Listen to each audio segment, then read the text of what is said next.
उसका कोड जब तक नहीं खोलता, कोड का मतलब होता है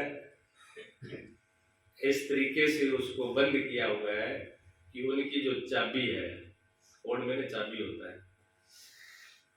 अंग्रेजी में कोड जो पढ़े लिखे हैं वो सारे समझते हैं, लेकिन हिंदी भाषा में जो है कोड का मतलब चाबी होता है।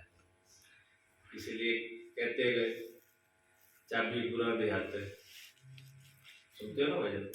अभी आपने सुना ही है कि चाबी बुरा देहात, बस चाबी क्या है और कैसे है और कैसे चली आ रही है, इसके बारे में आपको कोई पता नहीं है। वाणी भजनों में सुना जरूर है।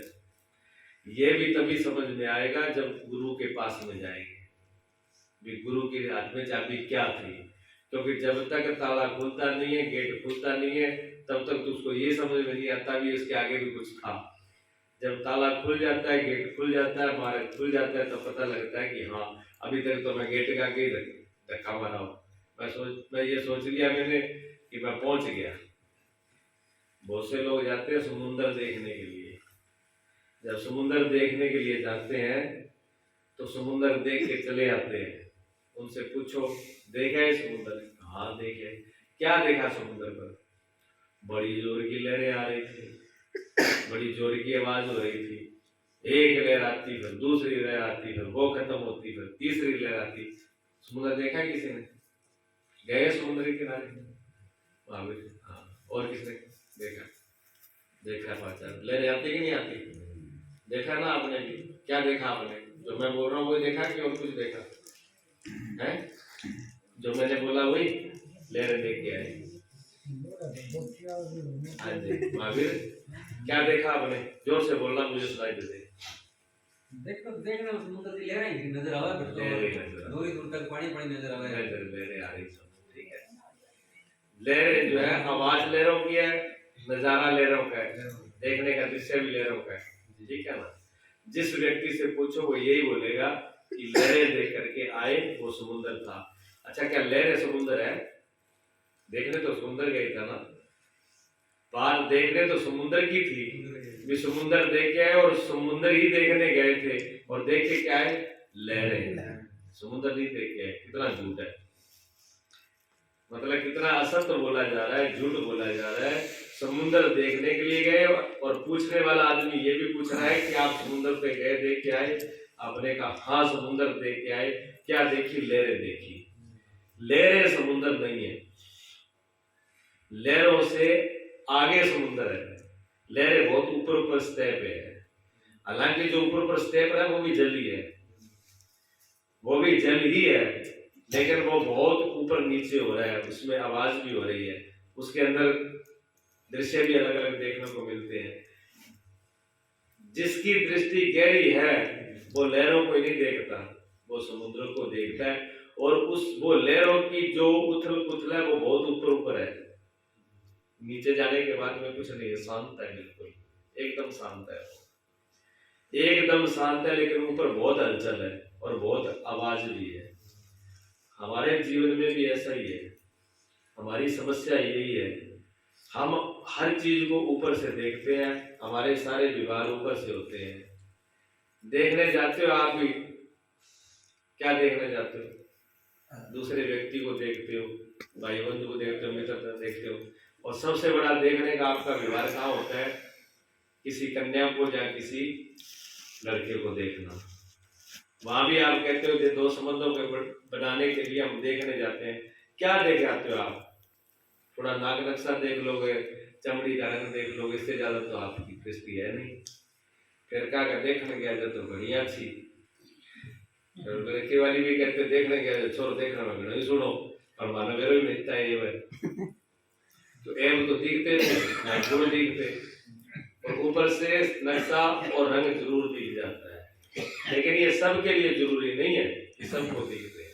अब मैं छोटा था, मुझे अभी भी याद आता है, हमारे एक सरदार थे मास्टर जी, उनकी शादी करी तो उनकी जो पत्नी थी वो बहुत मतलब थोड़ी पक्के रंग की थी, तो जो भी माताएं देखने आती तो शुरू बहू वो देखते हैं जैसे जो भी रिवाज हो, तो वो आए तो सामने तो कुछ नहीं कहे, गेट में निकलते हैं, लड़की हो तो ठीक है, लड़की काली बहुत है, उसकी सासू बैठी थी गेट के ऊपर।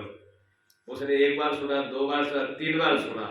3 बार सुनने के बाद में कहा कि आप देखो, बंद करो इनको, जाओगा। काली पीली तुम्हें क्या मतलब? मैं मेरी बहू बेटी देख के ले आई हूँ, मुझे पता है उसमें गुण क्या है। मैं गुणों को देख के ले आई हूँ, मैंने रंग को नहीं देखा कि रंग क्या है। और यहाँ रंग तुम मुंह देख रहे आई हो, हमें तुम्हें पूछा भी नहीं कि क्या रंग है, क्या है, गोरा है काला। हमने तुम्हें इसलिए थोड़ी बुलाया है कि तुम आओ और हमको बताओ कि ये गोरी है काली है। इसकी जरूरत नहीं है। बंद कर दिया उसने, बजा दिया। छोटा था, मुझे भी याद आ रहा है। और वास्तव में वो जो गुड़िया थी वो बहुत समझदार थी, सूर्यवाली। उसने घर को बहुत सुंदर सजाया। उसका नाम एरिया में था कि कोई उनके घर में बहू आई है। तो उस सोचने की बात यह थी कि जो उनकी सास थी, जो माता थी, जो उनको ले आई थी देख करके, उसके अंदर ये दृष्टि कहाँ से आई? उसने कैसे पहचान लिया कि ऊपर से तो काली पीली है, पर इसका वो गहरे तक कैसे चली गई? कोई तो गुण उसके अंदर, कोई दृष्टि रही होगी, कोई तो समझ है जो आर पार देख ली। देखो कैमरा 2 प्रकार का, एक तो कैमरा ये है सामने चला रहा है, ये जो कैमरा चल रहा है ये मेरे ऊपर का चेहरे को ले रहा है। ये इससे फोटो आएगी, वो मैं जो ऊपर का चमड़ी है उसी की आएगी। एक तो ये कैमरा है। और एक कैमरा आप एक्सरा कराने जाते हो, एक्सरा कराने जाते हो ना, जब एक्सरा में फोटो लेते हो तो क्या आता है? हाँ, ऊपर की चमड़ी नहीं आती उसमें, उसमें आती है हड्डी बम, अंदर हड्डियां जो ढांचा है वो आता है ना एक्सरे में। जब एक दो छोरा छोरी की फोटो दिखाओ तो भाई एक्सरा दिखाई करो। हाँ, जो माँ थे ऊपर ना देखो, माँ ने वो एक याद है माँ की खोली पर ज्यादा बावड़ा होनी। लेकिन दृष्टि गहरी नहीं है, दृष्टि बहुत ऊपर से है। सिर्फ इनमें नहीं है, हर जगह पर ही है। हम व्यवहार देखते हैं, बहुत ऊपर से देखते हैं। जिन दोषों को कह रहे हो ना, जिस दोषों से हम परेशान हो रहे हैं, वो दोष जो है हमारे अंदर नहीं है। हम तुरंत निर्णय लेते हैं ऊपर के गुण और दोषों को देख करके। ये आदमी बहुत क्रोधी है, ये आदमी बोलने का ढंग नहीं है, इस आदमी में ये खराबी है, इस आदमी में ये खराबी है, ये आदमी लोभ से भरा हुआ है, ये कामना से भरा हुआ है, ये मोह से भरा हुआ है, इस आदमी के अंदर संतोष नहीं है। ये समुद्र के ऊपर की लहर है, क्योंकि इसने ना तो अपने को जाना है ना दूसरे को जाना है। और इससे हम परेशान भी हैं। हम कहते हैं जी क्या करें, हम बहुत परेशान है, हमको गुस्सा बहुत आता है। बहुत से लोग परेशान करते हैं, क्या करें महाराज जी गुस्सा बहुत आता है, और अपने लिए नहीं बोलते। ऐसा तो कोई सज्जन है परमात्मा के घर से जो आकर के खुद कहता है कि गुरुजी मुझे गुस्सा आ रहा है। और ज्यादातर ऐसे आते हैं, गुरुजी आज न गुस्सा होता है। अरे माता कहीं कि छोरा न समझा दो मानो मोटो, रीस बोली है, सीधा गल पड़ता है काम का कहते ही। मतलब हम तो बिल्कुल एकदम शांत हैं, हमको तो गुस्सा कभी आता ही नहीं है, इनको ही आता है। हम दूसरे के बारे में कहते हैं, तो क्या हम शांत हो गए? अगर हम शांत हो गए होते तो उसके गुस्से से हम अशांत कैसे होते? अगर हम शांत हैं, अगर हम ही पानी है तो दूसरा कितनी आग लगाएगा? क्यों जी? बैठे हैं वो पानी, क्या बोलते उसको? ब्रिगेड का फायर ब्रिगेड। अब फायर ब्रिगेड के सामने आग क्या करेगी बताओ? आग जो है कितनी भी बड़ी हो, लेकिन इनके बसीरी के सामने फीकी पड़ जाती है। जहाँ फायर लगता है ना वहाँ आग बचती नहीं है। तो जो व्यक्ति ठंडा होता है ना, वो आगे गुस्से वाला कितना ही उसका क्या बिगाड़ेगा? वो कुछ बिगाड़ नहीं सकता उसका, वो अपना ही जलाता रहेगा, अपना ही नुकसान करेगा, लेकिन अगले का नहीं जला पाएगा। अगले से गुस्से से अगर हम जल रहे हैं, हम परेशान हो रहे हैं, तो हम भी शांत नहीं है। जाइए को कि जो शांत है उसको हमने जाना नहीं। हम भी समुद्र की लहर के ऊपर है, समुद्र की लहर के ऊपर है, समुद्र में हम भी नहीं गए। जो भी हलचल है, जो भी विकृति है, जो भी उसमें अच्छा बुरा दिख रहा है वो लेर के अंदर दिख रहा है, अंदर बिल्कुल शांत पड़ा है। और एक शीतल जल, शांत और शीतल जल के अलावा और उसमें कुछ भी नहीं, इतना शांत। हमारे जो जो दोष दिख रहे हैं वो दोष हमारे ऊपर थोपे हुए हैं। जैसे पाउडर, रंग, चमड़ी पर पाउडर क्रीम लगा लो, रंग लगा लो, तो वो चमड़ी का रंग बदल नहीं जाता, वो सिर्फ ढक जाता है। इसी प्रकार जो दोष लग रहे हैं ये दोष सिर्फ हमारे गुणों को यानी हमारे स्वरूप को ढके हुए हैं। हम अपने आप में परिपूर्ण है, हम अपने आप में शुद्ध है, चेतन है, आनंद है, हमारे सच्चिदानंद में कोई फर्क नहीं है। लेकिन वहां तक डुबकी नहीं लगाते। गए समुद्र के किनारे पे गए, लहर को देखी और वापस चले आ गए और सूचना दी। सूचना ये दी कि जी समुद्र तो देख के आया पर बहुत भय लगता है, डर लगता है, बड़ी बड़ी लहरें हैं और गरज रहा है। ठीक है, यही हमारी आदत होती है। भजन करते हैं, ध्यान करते हैं, गुरुओं ने कहा कि वहां बड़ा आनंद है, बड़ी मस्ती है, वहां कोई भय नहीं है, वो निर्भय पद है, वहां कोई काल नहीं है, वो अकाल रूप है, वहां किसी प्रकार का कोई संशय नहीं है, निस्संदेह है, वहां कोई है ही नहीं जहां पर किसी प्रकार की चिंता और भय हो। बड़ा शांत प्रदेश है, ठीक है ना, वो सच्चिदानंद रूप है। लेकिन जब जब हम आंखें बंद करके बैठते हैं तो हमें तो कोई बीमारी दिखाई देती है। खड़े होकर बैठते हैं, 2 मिनट आसन पे बैठे और लौट के वापिस आ गए और क्या हुआ, वो कोई महात्मा बस हुआ, अपने बस की बात नहीं है भजन ध्यान करना। लेकिन बस की बात तो हमारे है। अगर हमारे बस की बात न होती तो हमको परमात्मा ने ऐसा बनाया ही ना होता। अगर हमको प्यास लगी है तो ये पक्का जान लो कि पानी हमारे लिए बना है, परमात्मा ने पानी का प्रबंध हमारे लिए कर रखा है। अगर पानी का प्रबंध न किया होता तो हमारी प्यास भी नहीं होती। अगर हम उसको परमात्मा आनंद को, शांति को, चित्त को, आजादी को, निर्भयता को, अमरता को हम मरना नहीं चाहते हैं, हम अमर रहना चाहते हैं। अगर हमारे अंदर अमर रहने की भावना है कि मैं अमर रहूं, हमारे अंदर ये अगर बात उठ रही है कि मैं कभी दुखी न हूं, मैं हमेशा आनंद और सुख में रहूं, तो इसका मतलब कि है वो उस, और वो है तो उसका अधिकारी हमें बनाया है, तभी तो हमारे अंदर उठी। जो चीज है ही नहीं उसकी इच्छा हमारे अंदर नहीं उठेगी, बात ध्यान रखना। संसार में उसी चीज की इच्छा उठती है जो चीज होती है, जो होएगी उसकी नहीं उठती। कभी आपके अंदर ये इच्छा पैदा हुई है कि सूरज ने ले आके अपनी अलमारी में रख लिया, तो ये बताओ, कभी नहीं होती आपको, क्योंकि आपको पता है कि सूरज अलमारी में रखने की चीज है, ये अंदर से पता ही है। लेकिन आपको सबको एक इच्छा जरूर होती है कि हम भी भगवान को मिल जाए, हमारे सामने हम भी भगवान से बात कर लें, हमको भी भगवान कभी मिलेगा, चाहे थोड़ी थोड़ी देरी हुआ, वह जरूर है, वह कोई। आपको ये भी लगता है कि कभी जन्म मरण को, ये बार बार जन्म मरण का दुख है, ये भी छूट जाए, हमको किसी चीज का। आपको ये होता है कि हमको भय नहीं लगना चाहिए। जब कोई भय आता है तो आपको ये होता है ना, डर नहीं लगना चाहिए।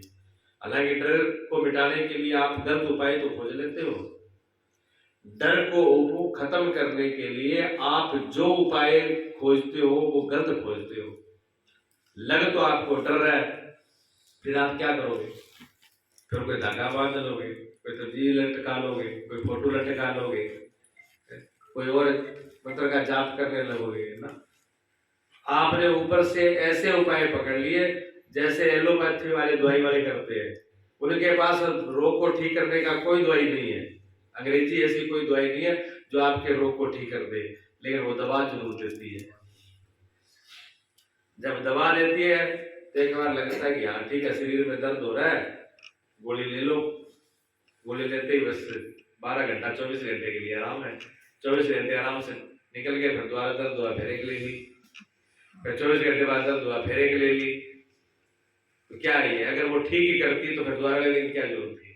2-4 दिन ले लेते, बातें खत्म हो जाती, पर रोग को ठीक थोड़ी करती है। वो रोग को भुला देती है, दबा देती है, उसको भुला देती है। जैसे आदमी को बहुत पीड़ा और बहुत दिक्कत होती है, जब आदमी ज्यादा बेचैन होता है, दुखी होता है, तो क्या करता है? नशा ले लो। ये सस्ता और झूठा उपाय है। सस्ता और झूठा उपाय ये है जी नशा, और क्या है। दारू कौन पीता है, भांग कौन खाता है, अफीम कौन खाएगा, नशा कौन लेगा, जो परेशान होगा। जो अपनी मस्ती में है, खुश है, प्रसन्न है, उसको वो उस रास्ते को क्यों अपनाएगा, जरूरत ही नहीं है। हम दुखी होते हैं, परेशान होते हैं, पीड़ा में होते हैं, तो हम सही सच्चा रास्ता नहीं खोजते। कौन सा रास्ता खोजते हैं, सस्ता और झूठा अपने आप को बुलाने वाला। सस्ता और झूठा अपने आप को बुलाने वाला रास्ता है नशा। नशा करोगे, अच्छा नशा कर कितनी देर बुलाएगा, बूटी गुरु के नाम की सबको पिला के पी। अगर तुझे पीने का ही शौक है तो फिर ऐसी पी लेना कि रोज रोज पीनी ना पड़े। अगर पीने का ही शौक है तो ऐसी पी लो कि रोज रोज की क्या जरूरत, और पीने ही है तो फिर उस पेशाब को क्या पीना, अमृत पी ले। जब पीने का ही शौक है, जब खाने पीने का शौक है तो ढंग से तो खाओ पियो, जिसको खा पी के लगे कि हाँ ठीक है हमने कुछ खाया कुछ पिया है, दूसरे को भी देखने लगे। जो खाता पीता घर का हो ना, बढ़िया खाने वाला हो, उसका चेहरा देख के दूसरे के लोग आदमी कह देते हैं कि खाते पीते घर का है। पीते खाते घर का नहीं, खाते पीते घर का है। और हमको देख के क्या लगता है, ये पीते खाते घर का है। चेहरा बता देता है, पीने वाले का चेहरा बता देता है। पीते क्यों, उसका कारण क्या है, नशे का कारण ही क्या है। नशे का कारण है कि हम चाहते हैं शांति, हम चाहते हैं आनंद, हम चाहते हैं हमारे को किसी प्रकार की पीड़ा ना हो। उसका कारण यही है। आदमी ऊपर से तो कहता है ये नशा कर रहा है, ये वो कर रहा है, ये खाता है, ये पीता है, ये अफीम खा रहा है, भांग खा रहा है, दारू पी रहा है, जब कोई भी बहुत प्रकार के नशा है तो आदमी नशा लेता है। इसके अलावा और भी नशे हैं, आप इन्हीं को नशे मत देखो, ये तो शरीर में अंदर बाहर करते हैं। और भी नशे ऐसे अपने आप को भुला लेंगे। राजनीति भी एक नशा है। राजनीति में क्या करते हो, राजनीति की बातें करो, अपने घर वाला और अपने शरीर वाला दुख भूल जाओ, बड़ा नशा आएगा बातों करना। यहाँ बाकी बड़ी लंबी चौड़ी, और जो बड़े बड़े आईपीसी अधिकारी और बड़े बड़े मंत्री है वो निर्णय नहीं देते, वो देगा रिक्शा चलाने वाला और कसी चलाने वाला, वो भी निर्णय देता है ये ऐसे करना चाहिए इनको, ऐसे करना चाहिए इनको। जैसे देश का पूरा निर्णय ये कर देंगे, जरूरत ही नहीं है बड़े बड़े अधिकारियों की। अगर वो इतने निर्णय करने वाले होते तो जो बड़े बड़े पदों पर बैठे हैं, जिनको अफसर बनाया सरकार ने, वो पढ़ाई लिखाई करके उनकी परीक्षा करके वहां योग्यता देख के उनको बिठाया। वो कोई जज या कलेक्टर या कोई भी अधिकारी है जिस गद्दी पे बैठा है, क्या वो इतना ना समझ है कि वो रिक्शा चलाने वाला और खेत में कसी चलाने वाला उसको समझ देगा। लेकिन वो ऐसे ही सोचते हैं, वो ऐसे ही सोचते हैं, इनको अकल नहीं है, हम बता रहे हैं इनको वो उपाय ये करें। ऐसे नशे वाला जो है, नशे वाला ये सोचता है कि इनको पता नहीं है, बस थोड़ा सा ले लो गुटको तो खत्म है। उससे खत्म नहीं होगा समस्या। समस्या का मेन कारण है हम दुखी है, हम पीड़ित है, तो समस्या का हल किससे ढूंढना पड़ेगा। जिसके पास समझ नहीं है वो नहीं बताएगा। कौन बताएगा, जिन्होंने उसका रिसर्च किया है, जो जानते हैं। जब भी आप डॉक्टर के पास जाते हो तो सबसे पहले वो क्या कहता है, आपको क्या रोग है, पहले रोग पूछेगा। रोग आप बताओगे, फिर वो रोग का कारण जानना चाहेगा और आपकी बात पे विश्वास नहीं करेगा। वो कहेंगे ऐसे नहीं मानेंगे। आप कहते हो डॉक्टर साहब कुछ नहीं, मेरे को तो थोड़ा सा जुकाम है, कि नहीं एक्सरे करा। आप कहते एक्सरे की क्या जरूरत है, लेकिन वो तो नहीं मानेगा। वो कहता है अगर एक्सरे की जरूरत नहीं तो मेरे पास क्यों आया है, डॉक्टर तुम हो का मैं हूँ। बहुत से समझदार डॉक्टर वो ये बोलते हैं, फिर जब ज्यादा कोई मरीज आपकी चलाए तो वो कहते हैं अगर आप इतने समझदार हो तो अपने घर पे इलाज कर लेते, मेरे पास क्यों आए, नहीं तो मुझे जब तक मैं जांच नहीं कर लूंगा मैं आपका इलाज नहीं करूंगा। और वो जांच करते हैं। अगर उनको ब्लड टेस्ट करना है तो ब्लड टेस्ट करेंगे, एक्सरे लेना है एक्सरे टेस्ट करेंगे, जो यूरिन टेस्ट करना है, जो भी उन्होंने रिपोर्ट लेनी है, पूरी रिपोर्ट लेने के बाद वो जो जान लेते हैं कि इस व्यक्ति को ये रोग है, तब वो उपचार करते हैं, तब उसको दवाई देते हैं। ऐसे ही होता है ना। हाँ, हम लोग क्या करते हैं, जब कोई आदमी गलती करता है तो हम ये नहीं समझते कि इस आदमी ने गलती क्यों करी है, इसकी जड़ में कारण क्या है, उसका कारण क्या, हम कारण को नहीं देते। हम सीधे सीधा ही कहते हैं कि ये मामूर्ख और बेवकूफ है, ये काम ऐसे करता है। हमारा निर्णय यही होता है, ये मूर्ख है, ये बेवकूफ है, इसको अकल नहीं है, 100 बातें उसके ऊपर थोप देंगे फटाफट, इसको ये नहीं करना चाहिए, ऐसा करना चाहिए, लेकिन कभी भी उसका कारण जानने की कोशिश नहीं करते कि ये आदमी इस गलती तक गया ही क्यों है। अगर यहाँ तक उसकी जड़ तक चले जाए तो समस्या शायद हल हो सकती है, और हो सकता है जो गलत जा रहा है वो समझ भी जाए कि बात ठीक है कि मैं जो गलती कर रहा हूँ, मैं, मेरा रोग है कि मैं बेचैन हूँ, मैं दुखी हूँ, मैं पीड़ित हूँ, और इसका मैंने सस्ता उपाय ढूंढ लिया, नशा नहीं। सस्ता उपाय नशा है, लेकिन इसको जड़ से खत्म करना है, सदा सदा से के लिए इस बीमारी को काटना है, तो थोड़ी सी हिम्मत और मेहनत करनी पड़ेगी। ये इस नशे से नहीं जाएगा। जेते नशे संसार के उतर जात प्रभात, और नाम कुमारी नानका चढ़ी रहे दिन रात। नशा उसका लगाओ, ऐसा नशा लगाओ कि फिर सारे नशे फीके हैं, और एक बार चढ़ जाए तो फिर उतरे ही नहीं। फिर उस नशे को ले लो ना, एक बार तो खा लगेगा। जगह में बीड़ी ना पीड़ी हो ना, बीड़ी कभी पी नहीं जिसने, वो बीड़ी पिए तो बीड़ी इतनी सौखी नहीं है, बीड़ी पी नहीं जाएगी। हाँ, आंख में नाक में पानी आ जाएगा, और खारी भी लगेगी, बुरी भी लगेगी। फिर वो धीरे धीरे अभ्यास करते हैं, करते करते अभ्यास, जड़मती हो तो सुजान, रसरी की आवत जावत सिल पे पड़त निशान। ठीक है, तो फिर वो ये काम करते हैं, फिर धीरे धीरे उनके गुरु उनको सिखाते हैं। कोई बात नहीं, शुरू शुरू में आँखें पानी आवेंगे, लगाए रख। फिर जो कड़वापन है ना, वो कड़वापन भी उनको मीठा लगने लगता है, जबकि है वो कड़वा ही। राम के नाम की तरफ हम अभी चले ही नहीं कभी, परमात्मा के रास्ते की तरफ चले नहीं, ध्यान हमने कभी किया ही नहीं है, योग साधन हमने किया ही नहीं है, ध्यान कभी लगाया ही नहीं है।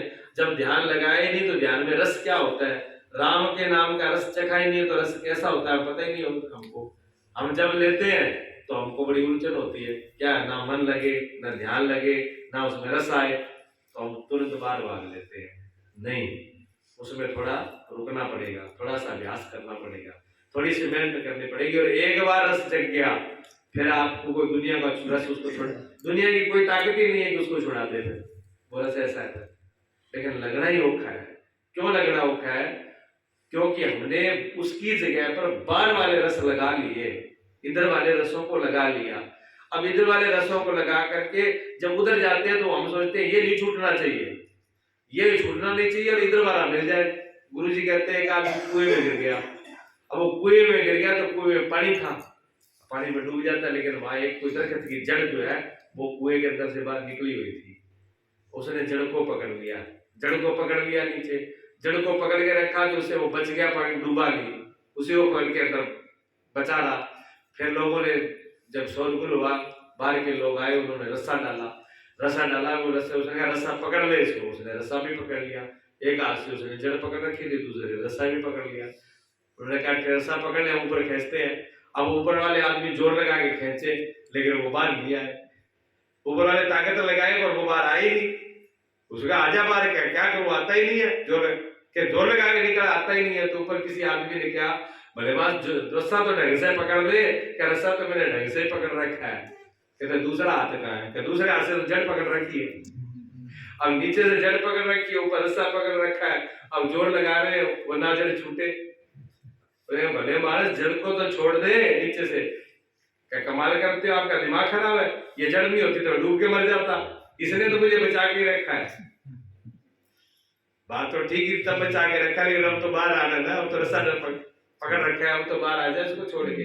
अब बताओ जब तक वो जड़ छोड़ेगा नहीं तब तक ऊपर आ जाएगा, रस्ते नहीं आएगा। समस्या यही है, हम कहते हैं इधर वाला नहीं छूट जाए, हमारे काम में, हमारे लोभ में, हमारे मोह में, हमारी ईर्षा, हमारे वाले सौदे में कमी ना आ जाए। भजन में करांगा तो बाल बच्चा थोड़ा बाप सामने हो, मोटा सामने बोले कोई मनी मन में कही दे,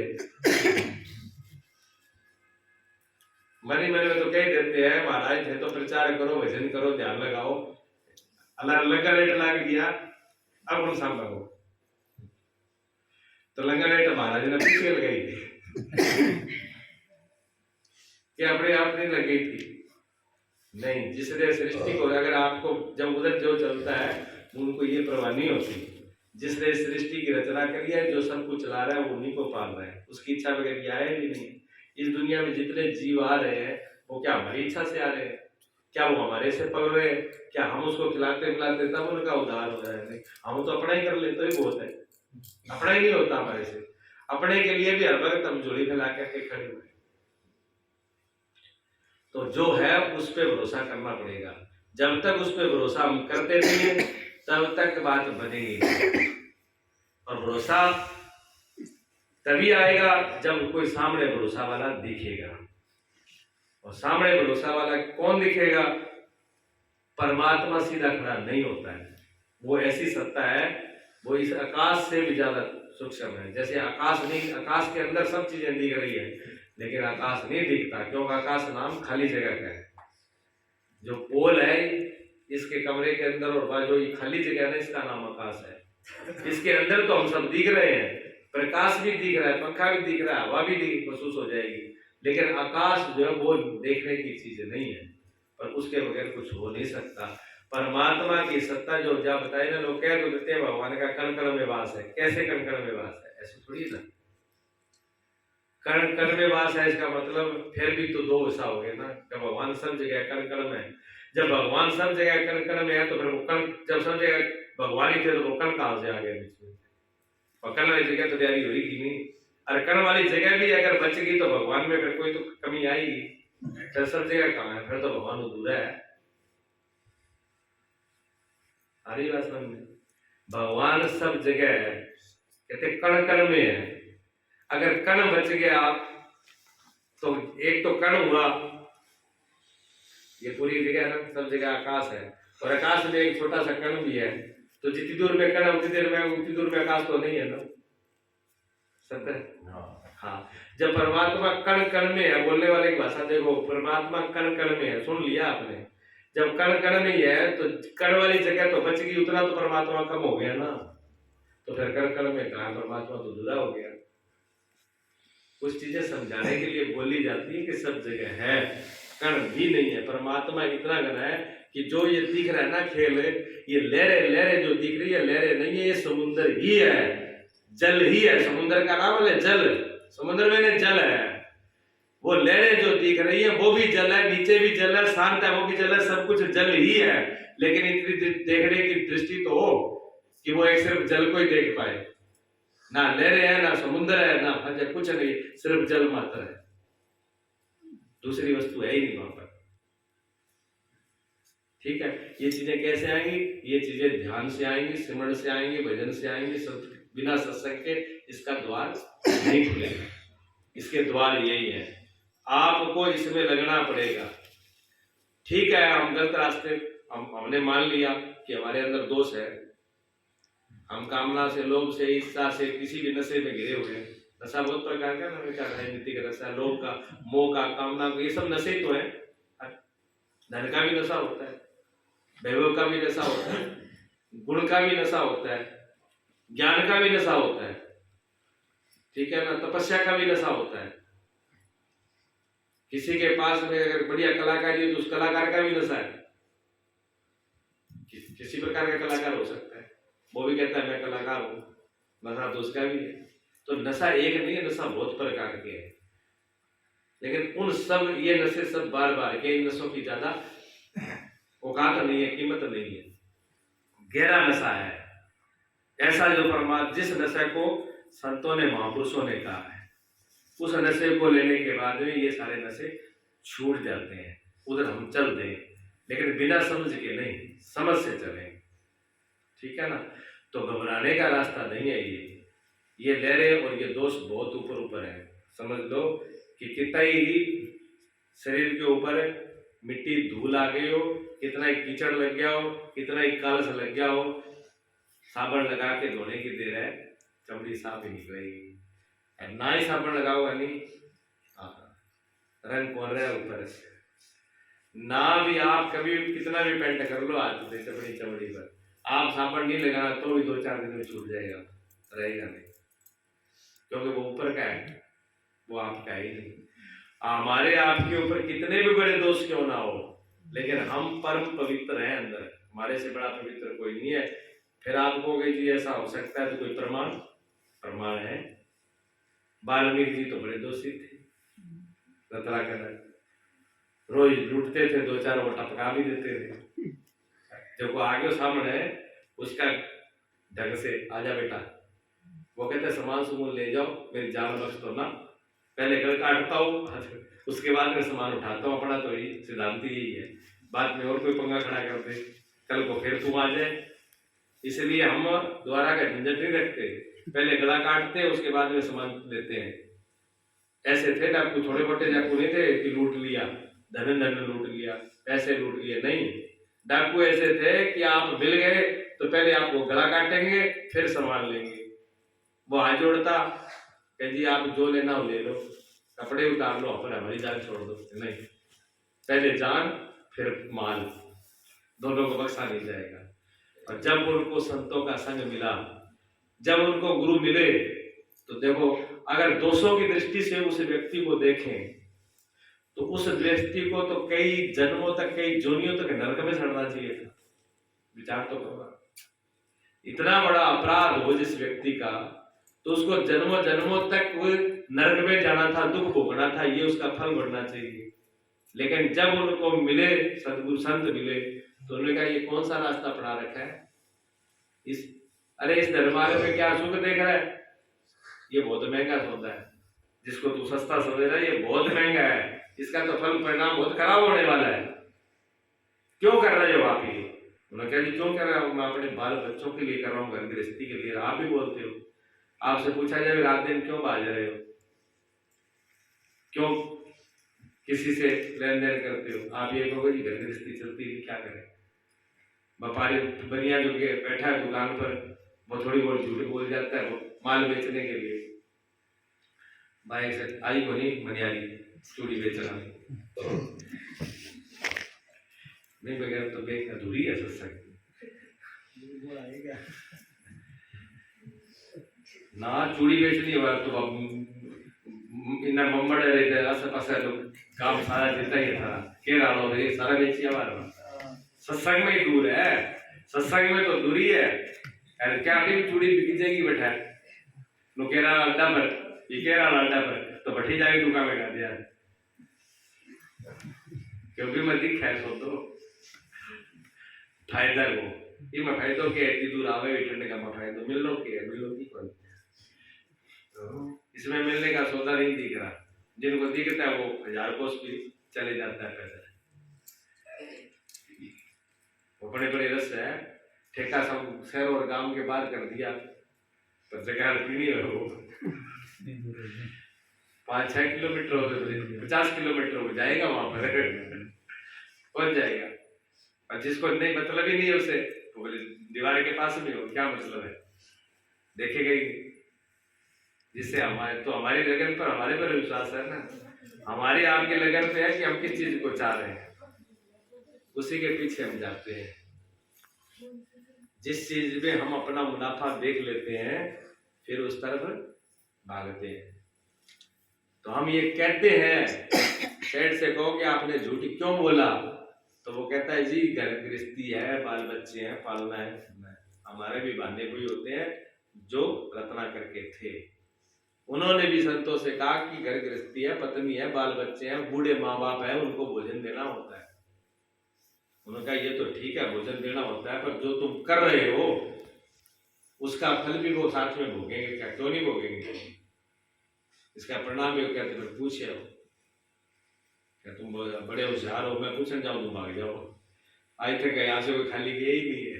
उन्होंने कहा भागने वाले नहीं है ये लोग, आपके पास ऐसी जो भी साधन है, पेड़ से उल्टे हमारे हाथ बांध दो, बांध दियो।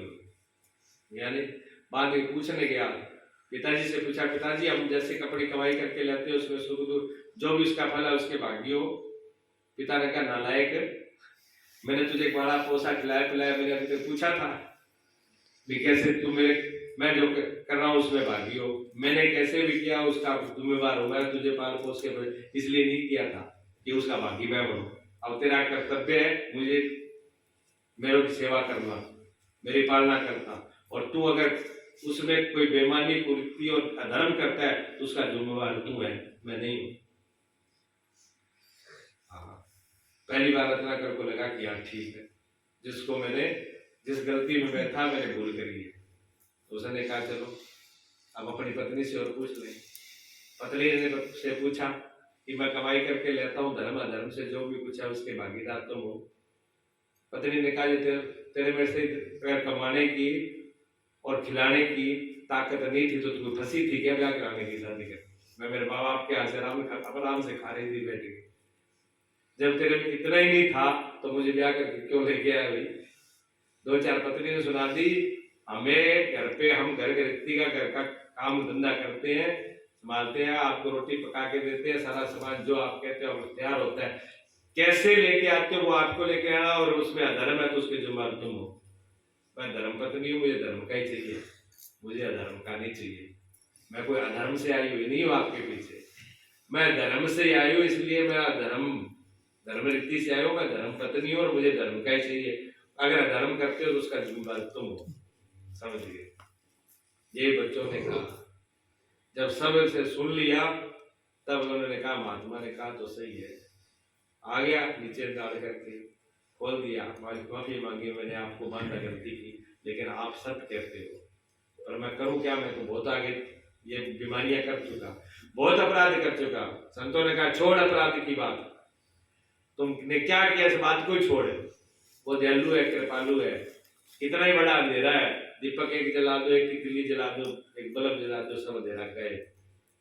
ये दो सारे तेरे ऊपर है, तुम बहुत शुद्ध हो, चित्त हो, आनंद हो। संतों ने उस इतने बुरे आदमी को भी हृदय से लगा लिया। क्यों लगा लिया? कि संत इस बात को जानते थे कि ये बुरा सिर्फ ऊपर ही है, अंदर से तो साफ ही है। अंदर से तो मेरा रूप ही है, ये मेरे से भी नहीं। ये अंदर उनको दिख रहा था, लेकिन हम तो बाहर से ही दिखते हैं। बच्चा बाहर खेल के आता है ना, छोटा बच्चा बाहर खेल के आता है छोटा, तो पूरा कपड़े धूल मिट्टी मुंह मां सब लपेट के आता है। माँ आते क्या करेगी? फेंक देगी बाहर, चाहे घर से बाहर निकल। माँ ये ना तो घर से बाहर निकालती है, ना फेंकती है, ना फिर थोड़े बहुत तो ये तो कर देगी, रोला तो कर देगी। अब भेजा था तेरे को नवा धुआ के, ये करके है कुटी चलने वाला है तू, तो इतना नहीं कहते वो कुटेगी नहीं, ऊपर से चलाने के लिए द्वारा ना करे। रोड़ा करती जाएगी, बोलती जाएगी, कपड़े को उतार देगी, धुआ देगी सब करके, फिर दूसरा तैयार कर देगी उसको। ऐसे होता है ना। फेंक देना चाहिए था, कपड़ा सब गंदा हो गया तो उसको तो पास में नहीं आना चाहिए। करना तो ये चाहिए कि वो बच्चा गंदा हो गया है उसको हटाई दो, उसको पास में ना घर ही ना रहने दो। करते हो? नहीं करते ना? क्यों नहीं करते बताओ? जानते हो कपड़े तो गंदा करके, ऊपर धूल मिट्टी तो है, माँ तो जिसको ही है, अंदर तो जैसा है वैसे ही है ना। वो धूल मिट्टी सिर्फ ऊपर ही तो है, कपड़ों में चमड़ी पर ही तो है। पानी डाल दिया, बात खत्म हो गई, ठीक है ना। इसी प्रकार सदगुरु है, संत है, परमात्मा को जानते हैं कि जो दोष है वो आपके ऊपर है, दोष बड़े नहीं है। दोष क्या बड़ी मोटी दोष? किसी ने तंबाकू खा लिया, किसी ने बीड़ी पी लिया, किसी ने कभी दारू का गुटखा लिया, कितना ही बड़ी दोष है। जब चाहो तब छोड़ दो। ऐसे दोषी हुए हैं जिनकी चमड़ी और एक हो गई उन दोषों के अंदर, उन दोषों को छोड़ करके वो धर्मात्मा हो गए।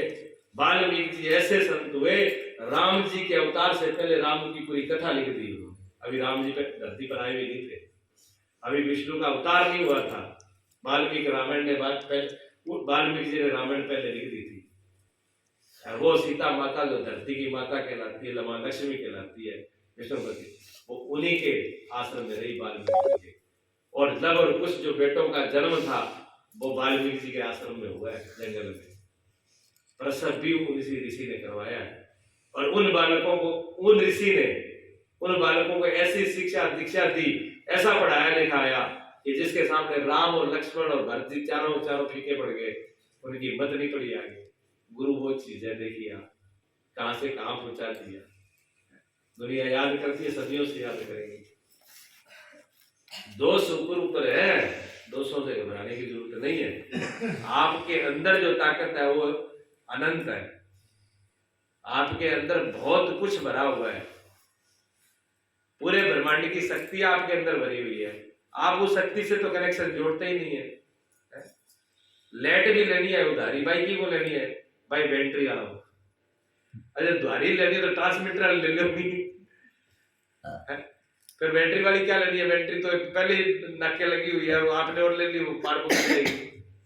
ये जो ऊपर ऊपर से जो सारे ले रहे हैं ना हम इधर उधर के छोटे मोटे, हाँ कदे पीपल पूजिया, कदे न पूजिया, कदे वहां ईंट पे माथा मार लियो, बिल्ला बस ये छोटा छोटा सारों की कोनी है। ये 4 सिकरनी बैटरी है, बताइए आप कहाँ से लेके आते हैं? जिनको आप पूछ रहे हो छोटे मोटे इधर उधर, उनके पास वो ताकत कहाँ से आ रही है? उसी से तो आ रही है, मालिक से। और ट्रांसमीटर से तो संबंध नहीं जोड़ना, तो छोटे मोटे इधर से जोड़ लेते हैं, उधर मौके को 2 दिन तो काम करा है, फिर कहीं बैठा देता कि ये 2-4 दिन तो क्यों बड़ पंडा है, फेरी लगाई ये लगो चौखो आराम से तो इसी हो बैटरी भी पंडा की डिस्चार्ज हो गई तो बतारी खेल रहे। जिसकी खुद की बैटरी में ताकत नहीं है वो आपको कहां से ताकत दे देगा? तो जिससे ली है ताकत उसी से जोड़ दो संबंध। जो बैटरी कभी ऊर्जा की कमी पड़ेगी, हर वक्त चार्ज ही रहे, संबंध उससे जोड़ लो जो बैटरी में कमी आए नहीं, हमेशा ही चार्ज रहे। बस ही डाले अच्छा कौन मिलना नहीं, वो तो शुक्र करो कि ऊपर छत है, तो कोई जानवर बढ़ जाता मैं तो।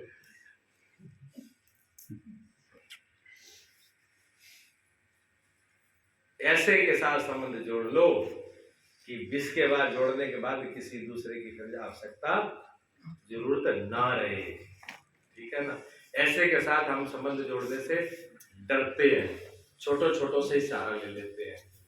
इन छोटी छोटी बैटरियों के साथ कनेक्शन जोड़ने से हमेशा उजाला रहने वाला नहीं है। इसलिए सदगुरु की बिना शरण के रास्ता बनेगा नहीं। चाबी वहीं आ जाओ लौट कर, चाबी जो है वो गुरुओं के पास है। किसकी? उस अनंत की, उस सत्य की, जिससे कनेक्शन जोड़ दिया जाए, वही उसके साथ कनेक्शन जोड़ सकते हैं, और किसी के जोड़ने की ताकत नहीं है। बहुत से लोग ये कहते हैं सिर्फ गुरु होना चाहिए। गुरु गुरु में क्या फर्क? गुरु होना चाहिए बस, गुरु की नहीं बना लो, इससे ज्यादा मूर्खता और क्या होगी? मैं कहता हूँ गुरु तो सबने बना रखे, ऐसा कोई आदमी है जिसने गुरु ना बनाया? पैदा होते ही माता पिता गुरु थे, उन्होंने सिखाया नहीं हमें? माँ बाप ने कितना सा? सबसे पहले गुरु माँ है, और माँ ने उठना बैठना बोलना खाना पीना नहाना धोना जो कुछ सिखाया वो माँ ने सिखाया। अगर माँ नहीं सिखाती तो बोलना भी नहीं आता। और माँ इतनी सहनशीलता वाली गुरु है कि एक शब्द सिखाने के लिए 6 महीने तक पूरा अभ्यास किया। एक ही शब्द सिखाना था, 6 महीने तक एक ही रट रहती है, सुबह से शाम तक उसको रटाती रहती है। जब तक बच्चा सीख नहीं जाए तब तक माँ ना अटकती है ना थकती है ना पीछे ही छोड़ती है। होता है कि नहीं होता? जब तो नहीं, कितनी बड़ी सहनशीलता है। माँ जितनी सहनशीलता किसी के पास नहीं है, इसलिए माँ का दर्जा बड़ा है। माँ का दर्जा सबसे बड़ा है, इसीलिए कि माँ जैसी सहनशीलता किसी ने नहीं। ये तो मैं ऊपर की बात बता रहा हूँ। स्वामी विवेकानंद जी ने एक बार प्रश्न कर दिया था किसी ने कि आप माँ की महिमा को बहुत कहते हो, माँ की बड़ी महिमा, माँ के बारे में इतना बोलते हो, माँ में ऐसा क्या गुण है जो और किसी में नहीं है? तो विवेकानंद जी ने कहा कि इसका उत्तर तो मैं कल दूंगा, पहले मेरी एक शर्त पूरी करनी पड़ेगी। क्या बोलो? कैसे कर? वो पत्थर पड़ा है, पत्थर 2 किलो, 2 किलो का पत्थर है, उस पत्थर को ले आए उठा के, पत्थर ले आए उठा के, अबे पेट का बांध दियो, साथ कपड़ा लेकर के 24 घंटे इस पत्थर को खोलना नहीं तो मेरे पास आना, तो उसके बाद उतर देंगे। 24 घंटा पत्थर को बांध के रखा, 24 घंटे बाद आया तो कहने लगा स्वामी जी अब बताओ क्या हो? स्वामी जी ने कहा बेवकूफ है, ये बता कि जब से ये पत्थर तुमने पेट के बांधा तब से आराम से रहा होगा? आराम से सिर रहता, रात को सो नहीं पाया, आराम से बैठ नहीं सका, 24 घंटे मेरी हालत खराब, पागल जैसा हो गया। जब तू 24 घंटे में पागल सा हो गया, 2 पत्थर का, वो भी पेट के बाहर बांधा था, तेरी माँ ने तेरे को पेट के अंदर रखा था 9 महीने तक। तेरे को ये समझ में नहीं आया, अकल में नहीं आया? हाँ, सहन कितनी बड़ी सहनशीलता होगी कि जिस माँ ने पेट में भी जिसको पाला पोसा, उसके हाथ दर्द को सहन किया।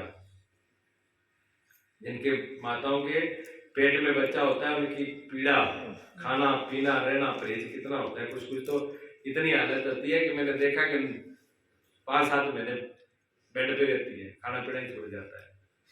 कितनी दुख पीड़ा होगी उसकी। वो दुख पीड़ा तो वो समझ रही ना, ऊपर से कहने में क्या लगता है। माँ में कितनी बड़ी सहनशीलता है कि इतने बड़ी हर बात को सहे। तो माँ से बड़ा गुरु, लेकिन माँ क्या सिखा सकती थी। जो माँ के पास था उसने बच्चे को माँ को दिया।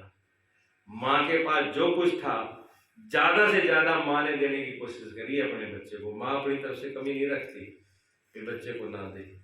माँ ज्यादा से ज्यादा बच्चे को देने पर माँ उतना ही तो दे पाएगी नहीं जितना उसके पास है। उतने में तो गुरु है वो। उसके बाद में पिता का नंबर है।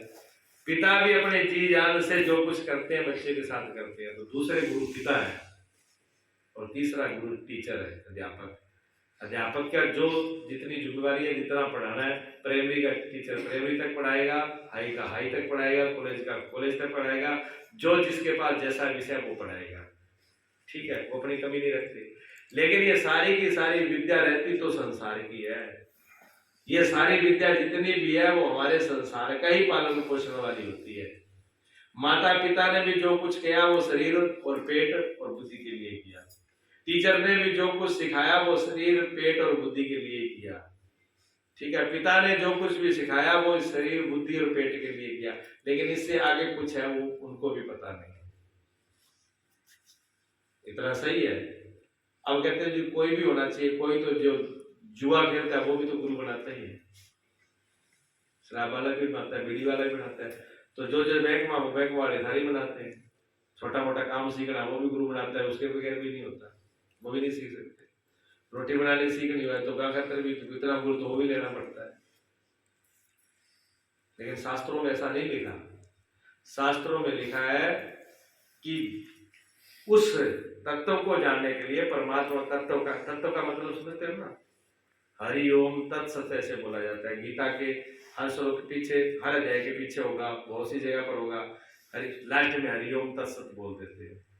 हरि ओम तत्सत ऐसा शब्द है जिसमें कुछ बचता नहीं है। शेष सारे शास्त्रों का, सारे धर्मों का निचोड़ उसी में है। ओम शब्द जैसा है जिस ओम के अंदर सब कुछ समाया है। उसके बाद में हरि है और उसके लास्ट में दिया तत्व। तत्व का मतलब है जो ओम शब्द के अंदर ब्रह्मा विष्णु शिव अकार उकार मकार और चंद्र बिंदु मैंने जो निराकार ब्रह्म स्वरूप है। 4 मात्राएं हैं ओम के अंदर। ओम शब्द में 4 मात्राएं हैं, आ उ मा और ऊपर चंद्र बिंदु है। ठीक है ना। तो आ में आकार है, उकार और मकार है, यानी ब्रह्मा विष्णु शिव, स्वर्गलोक पाताललोक मृत्युलोक है। ठीक है ना। 3 रजोगुण तमोगुण, 3 गुण जो कुछ है इन उस ओम के अंदर समाये हुए हैं। और ऊपर चंद्र बिंदु हरि जो सबको दुखों को पीड़ाओं को हरने वाला है। यानी ईश्वर तत्व और माया तत्व, संसार का तत्व, माया तत्व, तीनों लोगों का सार और ईश्वर का सार निकाल करके एक कर दे, उसको कहते हैं तत्व। सब के निचोड़ का नाम तत्व है। उस तत्व को जिसने जाना हो, जिसने परखा हो, जो उस मार्ग पर गया हो, ऐसे को गुरु बनाए। अगर इस रास्ते को जाना हो, अगर उस तत्व को जाना है तो उससे वैसा ही तत्वज्ञ चाहिए। इसी बात को गीता में कहा, तत्व विधि प्रणिपाते न परिप्रेषण न सेव्या उपदेक्षन्ति ते ज्ञानी नाम तत्वदर्शिना तत्वदर्शिना। हे अर्जुन, अगर तुम मुझे जानना चाहता है, मुझे देखना चाहता है, मेरे तक आना चाहता है, तो विधि पूर्वक बड़ी विनम्रता के साथ, सेवा के साथ, बैठ के साथ, सभ्याचार के साथ ऐसे तत्व विज्ञान उसके पास जा, वही उस तत्व का ज्ञान कराएंगे तुझे। ऐसे ज्ञानी। ठीक है ना। कोई व्यक्ति जिस महकमे का जानना चाहता हो उसको उसी महकमे का गुरु चाहिए। जानना तो हम कुछ चाह रहे हैं और गुरु हम कुछ बना रहे हैं, कैसे हो जाएगा। अगर कोई हिंदी ही पढ़ना चाहता हो तो उसको हिंदी का ही टीचर चाहिए, और इंग्लिश चाहता हो तो इंग्लिश का टीचर चाहिए। चाहते तो हम हिंदी है और चले गए हम इंग्लिश वाले के पास, कैसे बात पड़ेगी, नहीं पड़ेगी, गलत चले गए हम। चाहते तो हम सतचित आनंद है, मुक्त होना चाहते हैं, लेकिन गुरु हम किसको बनाएंगे? जो खुद ही बंधा हुआ है। खुद ही जो बंधा हुआ है वो हमें कैसे छुड़ाएगा? छुड़ा सकता है? नहीं छुड़ा सकता। इसलिए ये नहीं है कि जिसको मर्जी गुरु बना लो, हर चीज का विधान शास्त्रों में किया हुआ है। अब आ जाओ उसी जगह पर जो हम कहना चाह रहे थे कि शास्त्रों का जो सार है, तत्व है, वो ऐसे शास्त्र सीधे नहीं लिखे गए। मोबाइल है, किसी के टाइम क्या है? 10 मिनट। जो भी शास्त्र हैं, मेरी बात समझ आ रही है? आवाज सुनी लग रहा है? हाँ आ रही है। कल बात मैंने कही थी कि शास्त्रों को सीधा सीधा महापुरुषों ने नहीं लिखा, उसको कोड वर्ड में लिखा है। उसको समझाने के लिए बड़ी ही जरूरत है। जब तक उनको समझेंगे नहीं, उस कोड वर्ड को समझेंगे नहीं, तब तक वो शास्त्र हमको राह की जगह खुदा की तरफ ले जाएगा, क्योंकि हमने उसको समझा ही नहीं। ये मोबाइल आपके हाथों में है, सबके पास में है, और ये मोबाइल छोटे छोटे बच्चे ने ये भी जानते हैं, हमें भी इतना ज्ञान नहीं है उसका। हम सोचते हैं कि यहाँ पर कुछ लिखा होगा, लिखा नहीं होता। वहां एक बिंदी सी लगा दी, वहां 2 डंडे से ऐसे कर दिए, एक डंडा करके ऐसे कर दिया, कहीं 2 बिंदी लगा दी। अब उनका अर्थ हमें नहीं आता, इन बच्चों को आता है। वो उन बिंदियों को दबा के काम शुरू कर देते हैं। ऐसे ऐसे अंदर फंक्शन है ना, कोई गोल चक्कर का है, कोई तीर का है, कोई 2 डंडों का है, कोई ऐश का है, अलग अलग है कि नहीं है? कोई स्टार का है।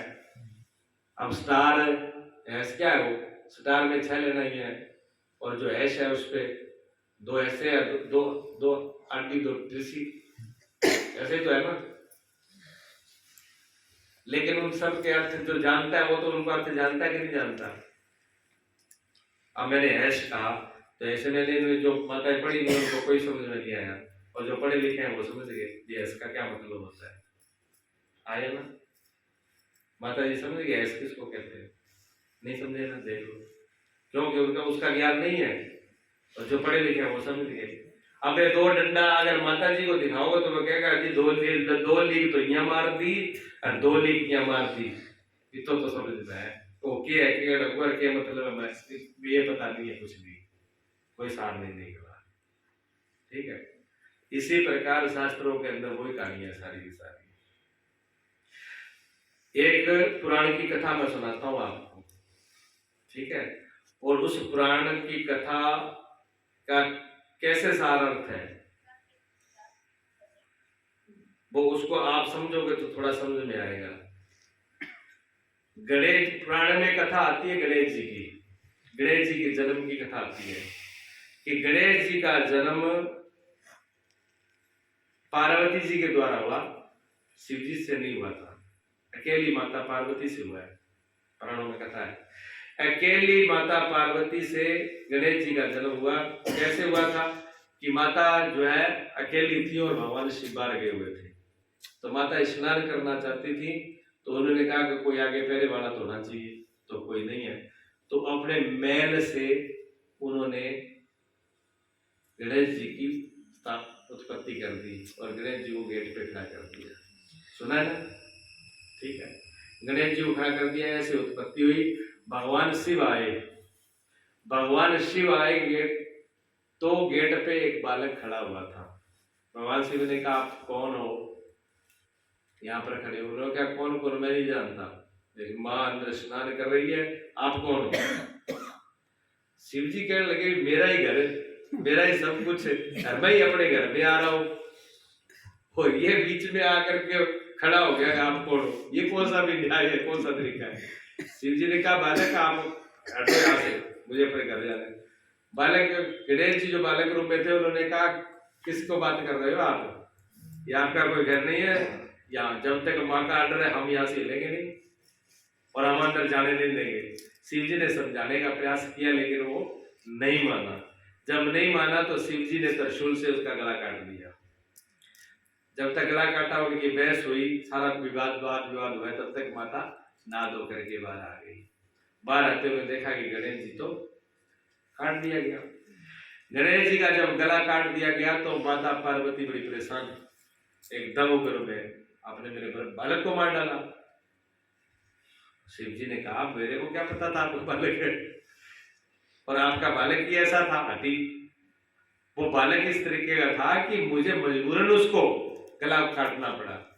उन्होंने पार्वती ने कहा मैं बिल्कुल आज से अन्न जल बंद, या तो पूरी सृष्टि के अंदर प्रलय कर दूंगी, और नहीं तो मेरा बालक मुझे जिंदा चाहिए।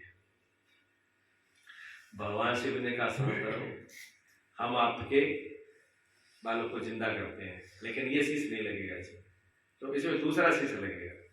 तो दूसरा शीश क्या लगाया गया? हाथी का। ठीक है, हाथी का शीश गणेश जी पे लगा दिया गया। गणेश जी, अब हाथी का तो आप जानते हो, पर वैसे कान वैसे सूंड है, ठीक है, वैसा हाथी का जो है वो उस पर लगा दिया गया। गणेश जी जिंदा हो गए। गणेश जी की पूजा आप भी लोग पूज रहे हैं, सब लोग पूज रहे हैं। ये कथा आपने सुनी है? किस किसी ने सुनी है? सुनी है पुराणों में, टीवी में पुराणों में सब जगह बहुत लोगों ने सुनी है, कथावाचकों से। ठीक है, अब ये कथा कथावाचक बोलते हैं, तो जो लोग विश्वास रखते हैं, श्रद्धा रखते हैं, वो तो कहते हैं जी ठीक कथा, बहुत बढ़िया कथा। पंडित जी ने, शास्त्री जी ने कथा बहुत ही सुनी सुनाई गणेश जी की, और गणेश जी प्रथम पूज्य, पूरी कथा सुना देते हैं। गणेश जी का आप सब लोग पूजा भी करते हो, सबसे पहले मानते भी हो। और जो इसको नहीं मानता, जो इस धर्म को, जो प्राणों को भी नहीं मानता है, वो क्या कहता है? वो कहता है हिंदू बेवकूफ है, ये गणेश जी को पूजने वाले भी मूर्ख हैं, वो ये बोलते हैं। उनको भी सुना होगा आपने, हम तो पूरे समाज में रहते हैं ना, हमको तो पता है। वो कहते हैं हिंदू बेवकूफ है, ये मूर्ख है। पहली बात तो ऐसे गणेश जी पैदा नहीं होते, ठीक है, भाई गलत है, घटना ही गलत। दूसरी बात, जो शिव जी ने गला बाढ़ ही दिया, अलग कर ही दिया बात, तो फिर उनको हाथी का ही सिर मिला था और किसी को नहीं मिला। आदमी के लगा देते, दूसरे के लगा देते, ठीक है, चलो मान लिया कि लगा देते, इतनी बहुत गप तो उसमें बहुत ज्यादा है, मेरी पूरी गप ही लिखी हुई है। अगर लगा भी दिया, कहते इतना बड़ा ऑपरेशन कर ही दिया, गणेश जी थे, वो बच्चे थे, और उसमें बड़ा ऑपरेशन हुआ, ऑपरेशन करके और शिव जी ने अपनी मंत्र तंत्र प्रगे कुछ करके और उस पर सिर लगा ही दिया, तो पहले कम से कम इतनी तो अकल रखो कि एक बालक है, उसका गला इतना छोटा सा, हाथी का गला इतना मोटा है, वो कैसे फिट होगा उसके अंदर? हो जाएगा? है कि नहीं मूर्खता? अब क्या जवाब दोगे उनको? वो हिंदू के आपके शास्त्र पर, आपके पुराण पर ये कटाक्ष कर रहा है कि आप बेवकूफ हो, आप उसको जवाब दो। है जवाब आपके पास?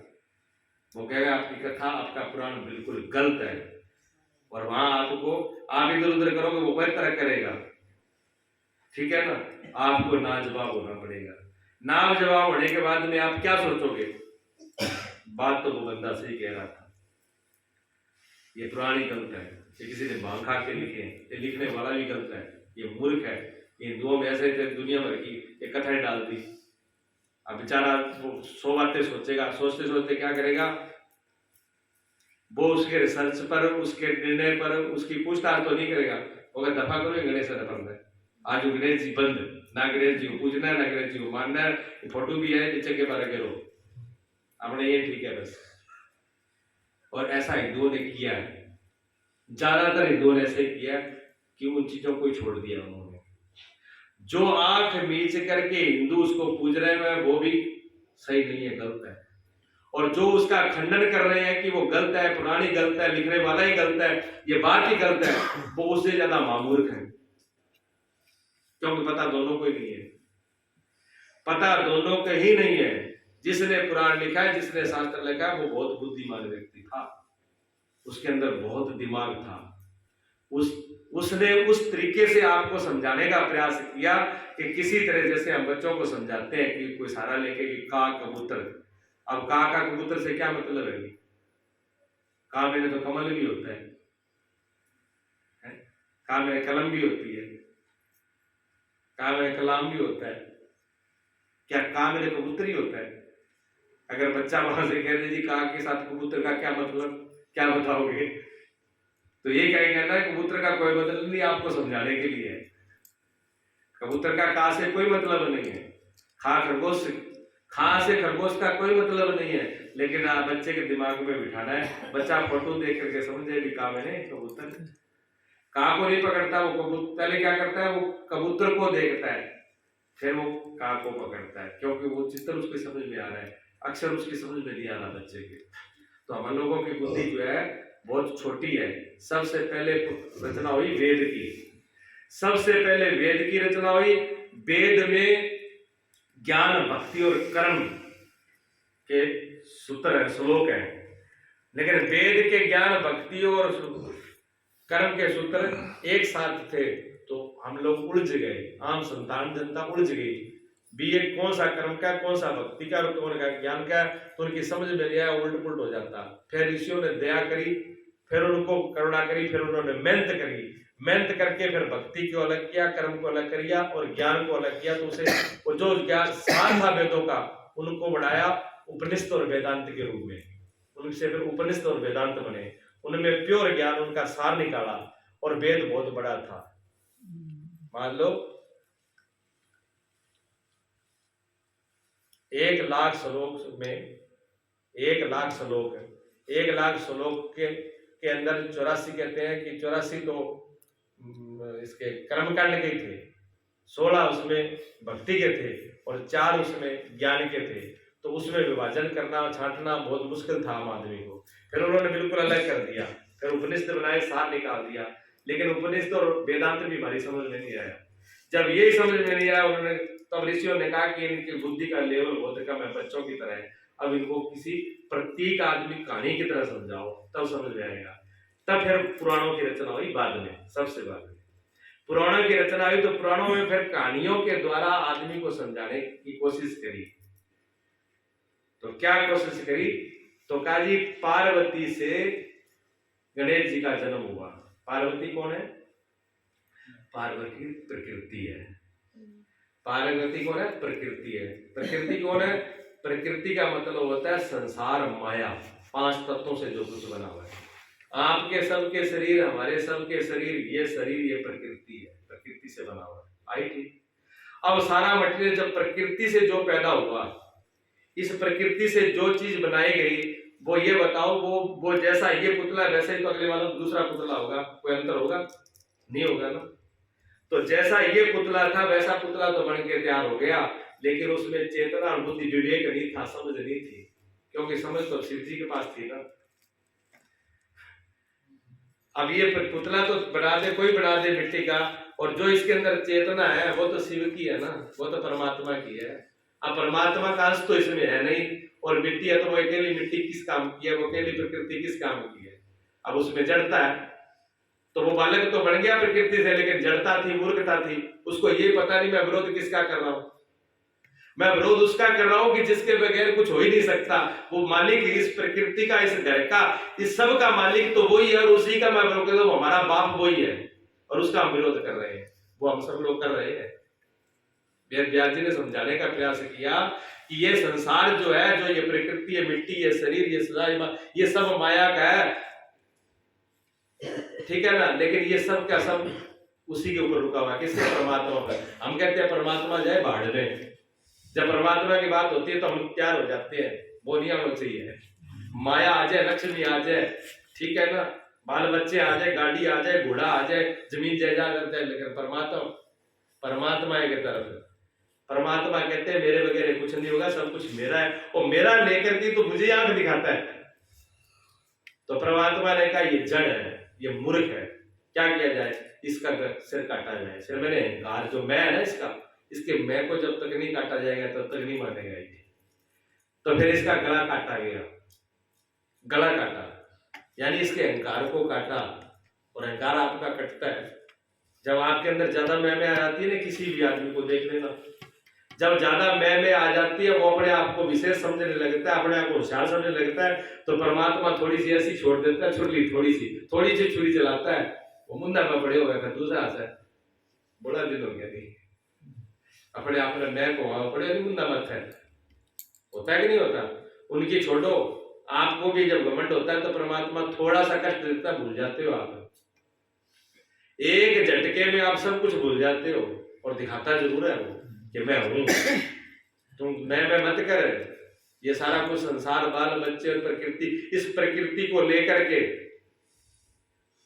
प्रकृति तेरी माँ जरूर है लेकिन उसका बाप मैं ही हूं, वो एहसास कराता है। लेकिन जब नहीं मानता तो झटका देता है, फिर बिल्कुल काटता है। जब इसको काट के अलग कर दिया जाता है, जब अहंकार काट दिया जाता है, जैसे मैं को अहंकार को काट दिया जाता है, तो फिर ये प्रकृति तड़पती है। फिर ये प्रकृति तड़पती है, अब मैं जिंदा नहीं रहूंगी, अब मैं जिंदा नहीं रहना मुझे, क्यों? मैं बचा ही नहीं। जब आदमी बहुत बड़ी इज्जत मान सम्मान वाला हो और उसकी इज्जत को एक तरफ काट के डाल दिया जाए, तो आदमी क्या कहता है? मरना अच्छा है, मैं जिंदा नहीं रहूंगा। अब तो सारा कुछ मेरा मिट्टी में मिला दिया, मेरा धंधोचन, मेरा मान सम्मान, मेरा सब कुछ था, वो सब चला गया। अब जीना किस बात का? बहुत से लोग सुसाइड कर लेते हैं, उनके तो छोटे बच्चे पेपर में आ जाते हैं तब भी सुसाइड कर लेते हैं, जीना नहीं चाहते। क्यों? अहंकार में थोड़ी सी चोट आई है, थोड़ी सी चोट आते ही तिलमिला जाता है ये, अब मैं जिंदा नहीं रहूंगा, अब मर जाऊंगा। तो परमात्मा जो है चेतन, वो कहते हैं चिंता मत कर, तू जिंदा रहेगा, इलाज करूंगा तेरा, लेकिन इलाज करूंगा पर सागी मैं नहीं लगेगा इसमें, सागी सिर नहीं लगेगा इसमें। सागी सिर तो पहले ही था, लगाता तो फायदा क्या है? तो परमात्मा कहता है इस पे सागी सिर नहीं लगेगा। किसका सिर लगाया? हाथी का लगाया। हाथी का क्यों लगाया? विशेष बात है, हाथी का क्यों लगाया? उन्होंने कहा और जीवों में तो कुछ अकल है वैसे ही, और इसी का जैसा है वैसे ही लगा दूं, तो फिर पहले था ही, फिर काटने की जरूरत ही नहीं थी। अब तो इसमें विशेष लगाया जाएगा ना, जिसमें कुछ हो।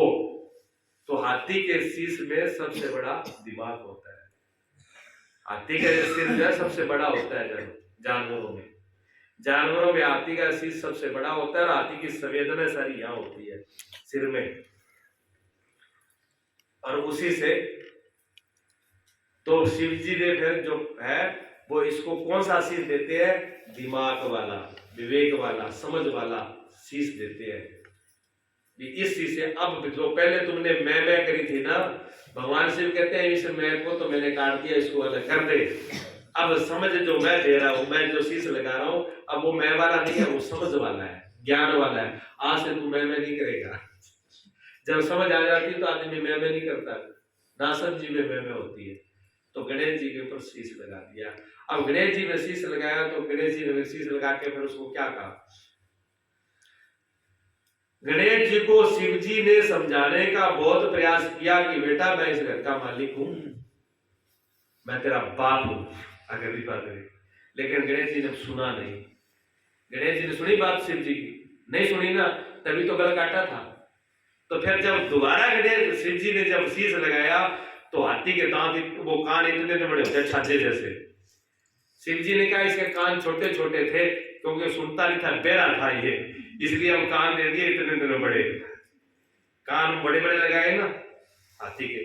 गणेश जी के कान बहुत बड़े बड़े हैं, इसलिए ध्यान रखो, बहरे मत हो, दूसरे की सुनो। जो दूसरे की नहीं सुनता है वो मूर्ख है, वो उसी पहले वाले गणेश जी जैसा ही है, उसका फिर शीश कटेगा। जो दूसरे की नहीं सुनता है वो कटने के लिए तैयार हो जाए। सुनो दूसरे की, वो दूसरा क्या कह रहा है। हम अपनी कहते ही कहते हैं, कहते कहते हैं, सुनते बहुत कम है। सुनना सीखो पहले, जब तक सुनना नहीं सीखेंगे तब तक बात बनेगी नहीं। तो फिर उस पे कान जो लगाएंगे वो कहते सुनो, कान आपके इतने बड़े हो कि बहुत कुछ सुन लो, ठीक है। कहते कान तो बहुत बड़े लगाए, फिर ये आंखें छोटी क्यों लगा दी? कान तो बड़ा बड़ा लगा दिया, फिर आंखें छोटी क्यों लगाई? सोचने की बात है कि नहीं? कहते हैं जी जब हाथी के पास आंखें छोटी नहीं होती, अगर बड़ी होती और हाथी अपने आप के शरीर को देख लेता तो किसी के काबू में नहीं आता, उसकी मैप बहुत बड़ी हो जाती। तो भगवान ने आंखें छोटी दी, क्या वो बिना छोटी आंख में अपने आप ने मैं करके वो पूरा आके दंदो बने रहे, ऐसे आंखें बड़ी दे दी तो फिर वो संभालेगा ही नहीं। इसलिए ये अपने आप को छोटा रखे, मैं इसकी छोटी रहे, ये अपने आप को मैं बड़ा न कहवाए। अपने को देख करके हमेशा छोटे देखे, बाहर सब देखे। ये आंखें बाहर तो सब देख लेंगी लेकिन अपने को नहीं देख पाए, इसलिए आंखें छोटी रखी, बड़ी नहीं रखी। फिर भी सूंड लगाए आगे नाक। गणेश जी को नाक बहुत मोटो है, यानी क्यों मोटो है? नाक ये है। गणेश जी को तो मोटो नाक लगाने की क्या जरूरत थी? लगाया कुछ नहीं, गणेश जी ऐसे है नहीं, लेकिन बनाया गणेश जी को ऐसे। गणेश जी की फोटो बना करके समझाने का कोशिश की है। गणेश जी ऐसे है नहीं, ना गणेश जी के सूंड है, ना गणेश जी के कान बड़े हैं, ना गणेश जी का ऐसा डोल है, ना ऐसा कुछ नहीं है। लेकिन एक बच्चा जो है पूछ रहा है टीचर से कि सर वो गणेश जी का बड़ा नाम हो रहा है, गणेश जी की बड़ी बातें होती है, वो गणेश जी का बड़ा सब लोग पूछते हैं, प्रथम वो पूजे जाते हैं, सब काम में गणेश जी की पहला पूजा होती है, वो गणेश जी कैसा है, क्या बीमारी है? तो बोर्ड पर टीचर ने गणेश जी की तस्वीर बना दी कि गणेश जी ये है, देख अब समझ लो गणेश जी के अंदर क्या है। यानी गणेश जी को टीचर ने समझाने के लिए वो फोटो बनाया। गणेश जी में ऐसा कुछ भी नहीं है जो लिखा है, ऐसे गणेश जी नहीं है। आ रही समझ में मेरी बात है? गणेश जी ऐसे है नहीं, समझाने के लिए बोर्ड पर टीचर समझा रहा है, बना रहा है नक्शा, उस नक्शे से बच्चों को समझाना चाह रहा है। वेद व्यास जी ने वो नक्शा दिया पुराण के अंदर, किसको? सबको समझाने के लिए, सबको समझाने के लिए वेद व्यास जी ने गणेश जी का नक्शा दिया है। कहते जी इतना बड़े सूंड की क्या जरूरत थी? सूंड क्या? नाक है, नाक है, नाक बहुत बड़ी है, नाक बड़ी होनी चाहिए। जिसकी जितनी बड़ी इज्जत होगी, सम्मान होगा, उसका नाक उतनी। कहते जी भी आदमी बड़ी पूछ है, बड़ी बड़ी नाक है, बड़ी इज्जत है, और नाक आवाज इज्जत आवाज है, नाक आदमी है। जैसे समझ में आई बात? आपका बेटा, अब आपका खूब अच्छा नाम है, इज्जत है, और आपके बेटा किसी की चोरी करके आ जाए, और वो बेटा तो अभी घर पे आया नहीं, वो बाहर यार, उससे पहले आपको आके उलाना मिल गया, क्या जी आपके बेटे ने बहुत बुरा काम किया, आज हमारी चोरी कर दी उसने, मैंने रंगे हाथ से पकड़ लिया। तो जैसे घर में बेटा आएगा, आते क्या बोलोगे? कटा दी नहीं नाक।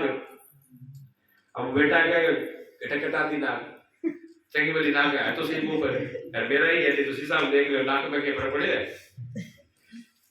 पिता ने कहा कि मेरी नाक कटवा दी ना तुमने, और बेटा जवाब दे रहा है कि बाबा थारा नाक मुंह पर लाग रही है, साहब देख लो। क्या ये मतलब था? बताइए, बाप का कहने का मतलब क्या था? जो बेटा बोल रहा है वही है? नहीं है ना। बाप का नाक कटवाने का मतलब बाप का ये कि तुमने इज्जत को मिट्टी में मिला दिया, अभी तक जो मैंने किया था उसको सब पानी में मिला दिया ना, यही तो अर्थ है।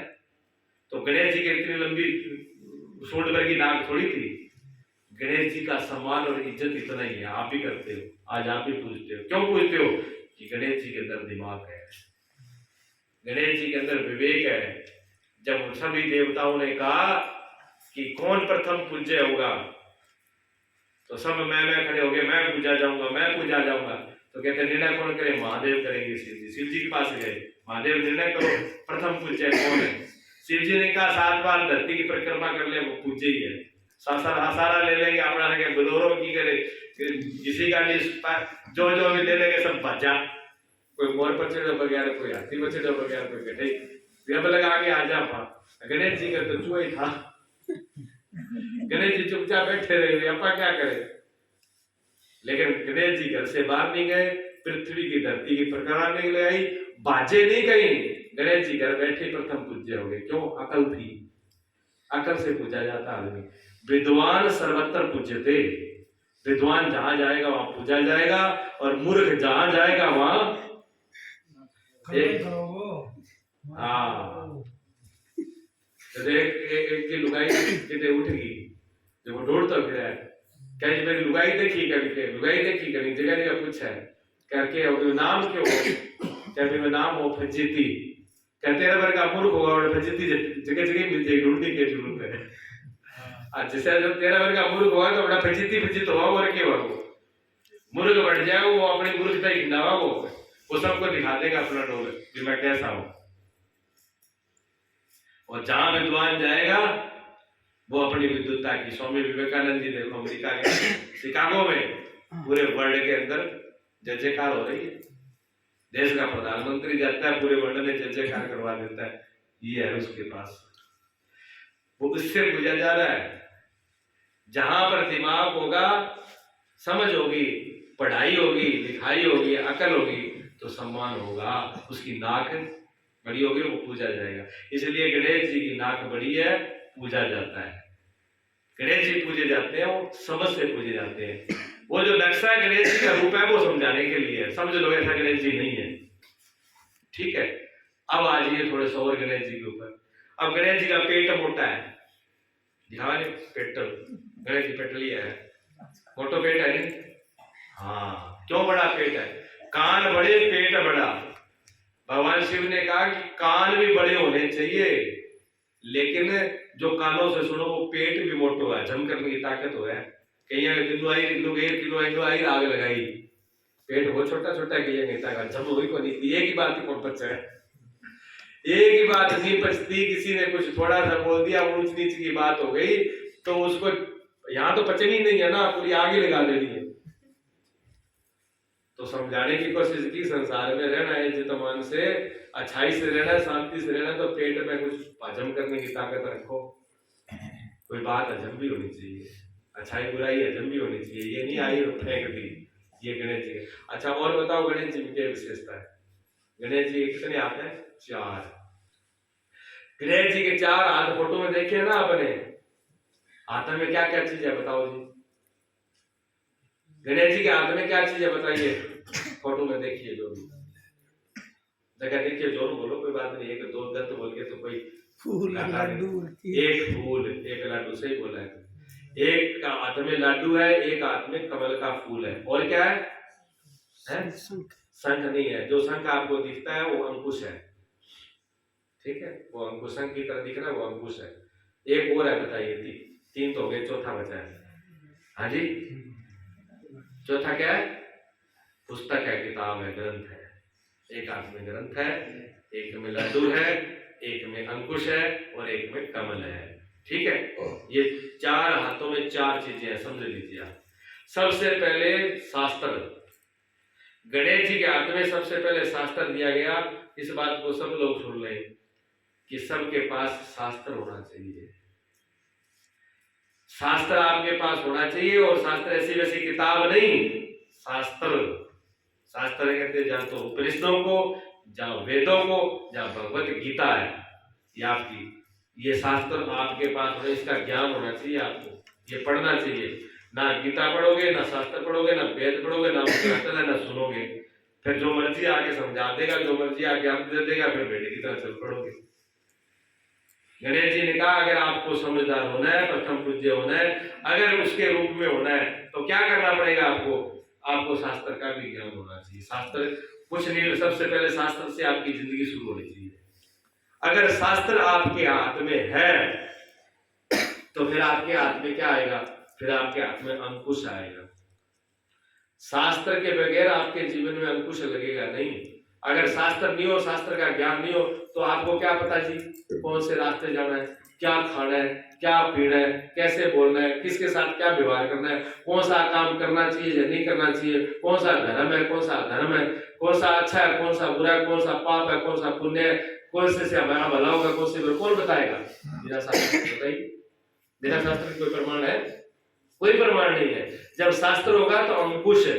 तो कहते हैं दूसरे हाथ में अंकुश दे दिया कि हर चीज में ब्रेक लगा करके चलना। ये नहीं कि जिधर चले गाड़ी, कोई गाड़ी बिना ब्रेक की हो है, बढ़िया अच्छी गाड़ी हो, आजकल बड़ी अच्छी सी गाड़ियां आती है, और कहे जी आपको अयोध्या के दर्शन करा के लाएंगे, राम मंदिर बने, अभी भी गाड़ी में जाऊंगा, बहुत सोहनी गाड़ी है, रंग रोगन सब कुछ भाजती बहुत है, पर एक कमी है, ब्रेक नहीं है उसमें। चलोगे, जाओगे अयोध्या दर्शन करके, गाड़ी बढ़िया, सीटें बढ़िया, भागती भी बहुत बढ़िया, ठीक है ना, और खरीद भी जाएंगे, लेकिन ब्रेक नहीं है, बस इतनी गड़बड़ है उसमें। आप कहोगे जी गाड़ी आपको मुबारक है और फ्री भी आपको मुबारक, हम तो पैसे देके चले जाएंगे, पर इस गाड़ी में नहीं बैठेंगे। क्यों नहीं बैठेंगे? तो इसमें ब्रेक नहीं है। ब्रेक नहीं है तो हमारी जिंदगी खतरे में है। तो शास्त्र हर जगह ब्रेक लगाना सीखें आप। कैसे? खाने में भी ब्रेक होनी चाहिए, पीने में भी ब्रेक होनी चाहिए, पानी की भी लिमिट होती है, खाने की भी लिमिट होती है, सोने की भी लिमिट होती है, नहाने की भी लिमिट होती है, हर चीज की लिमिट होती है। हर जगह आप काम में लगे तो पशु की तरह काम ही करते जा रहे हो, सोए हैं तो कुंभ की तरह सोए पड़े हैं, खा रहे हैं तो कुंभ भीम की तरह खा ही रहे हैं, राक्षसों की तरह। मिल गया बढ़िया माल मिल गया तो कहने खा जाओ, बाकी भले कुआं पड़ो। तो सब चीज में कहते हैं, सब चीज में समझ विकास, विवेक का अंकुश लगा करके चलो। उसके बाद में फिर क्या किया, हाथ में लड्डू। कहते हैं अगर आपके पास ब्रेक लगाना आ गया और आपके अगर शास्त्र है तो फिर आपके हाथ में लड्डू है, फिर आनंद से जियो ना, फिर लड्डू की तरह, फिर लड्डू खाओ यहाँ और वहां दोनों जगह, फिर ना यहाँ दुखी होगे ना वहां दुखी होगे, फिर तो लड्डू हाथ में आ। भगवान कृष्ण गीता में क्या कहते हैं अर्जुन को कि अर्जुन तू युद्ध कर, अगर तू विजय होता है तो फिर यहाँ का राज्य भोगेगा, अगर तू शहीद हो गया तो फिर स्वर्ग में द्वार खुले, तेरे दोनों हाथों में लड्डू है, कान तेरे दोनों हाथों में लड्डू है। अगर आप धर्म पूर्वक चलते हो, धर्म के रास्ते में चलते हो तो फिर आपके हाथ में लड्डू है, फिर चाहे जिंदगी रहे चाहे जिंदगी जाए। महात्मा कहते हैं गंगा जी में अगर कोई डूब जाए, गंगा जी पार करे, गंगा जी पार करे और धार में जाके डूब जाए, कहते हैं अगर गंगा जी पार कर गया तो पार कर ही गया, अगर डूब गया तो भी पार गया है। दोनों में से फायदे नुकसान